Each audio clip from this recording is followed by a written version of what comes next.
Welcome to Talk Fights. I'm Curtis Biggs. Most people think of Muhammad Ali's career as having two periods, his pre and his post-exile.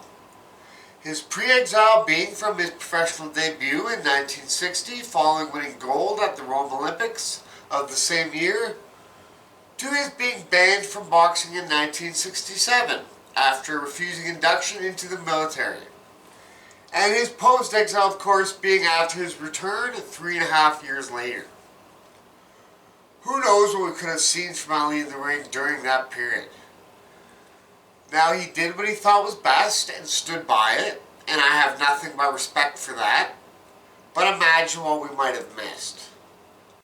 The last fight in his pre-exile career was against an experienced and thoughtful opponent from Dallas, Texas in Zora Folley. Now, Zora Folley was known to oftentimes set a slower pace over the course of his 74 wins, but he did also have 39 knockouts to his credit, which proved that he could punch, and he was no pushover for sure. On March 22nd, 1967, he came to win.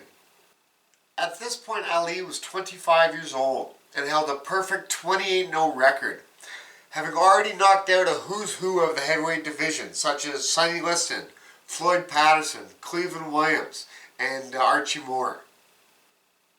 Zora Folley had beaten George Chuvalo, Bob Foster, Oscar Bonavena, and Henry Cooper, as well as many others in his long career. Ali begins the bout by dancing around Folley. Folley throws a few big right hands, a couple of which land, but not a ton of action open round one. They trade shots at the end of the round. Ali plays with Folley a bit, catching and parrying some of his punches, then attacking.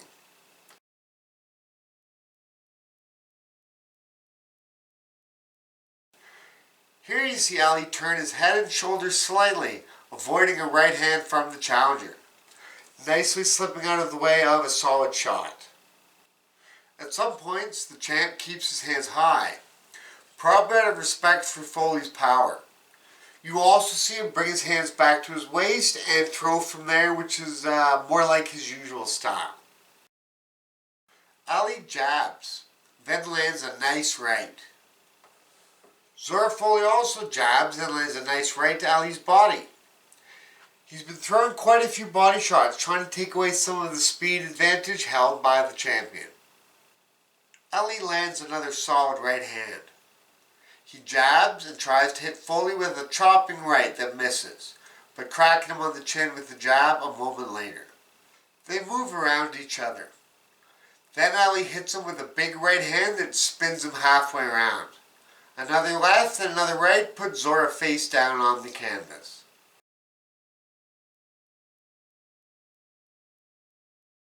Zora's up, coming forward, but another right hand catches him coming in, rocking him. A beautiful flurry of lefts from Ali. Jab, jab, double body, left hooks, showing the speed and athleticism of the champion. Ali slips out of the way of Zora's punches.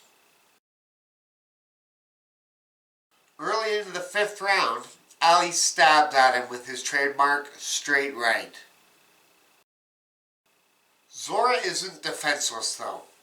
He continues swinging back, landing jabs and right hands. He also continues the body attack, landing a jab and a jolting right hand to the solar plex against Muhammad Ali. In response to this, Ali moves forward, throwing leather. He lands a right hand and then another right hand jab, which puts Folley face down again. This time, he will not get up by the count of 10.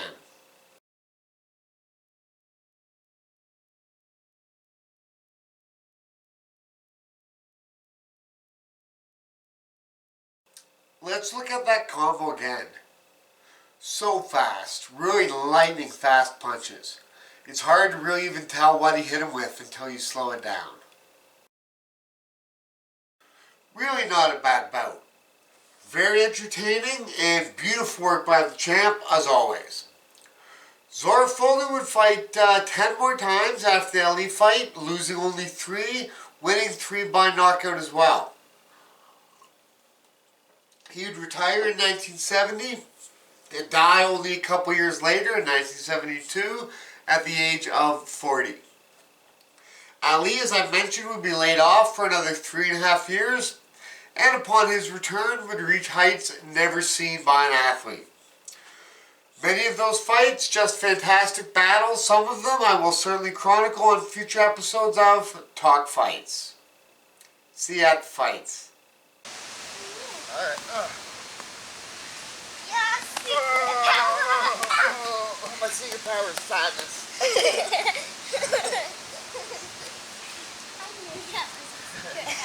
You knew it. Oh! Throwing gloves. Dirty pool.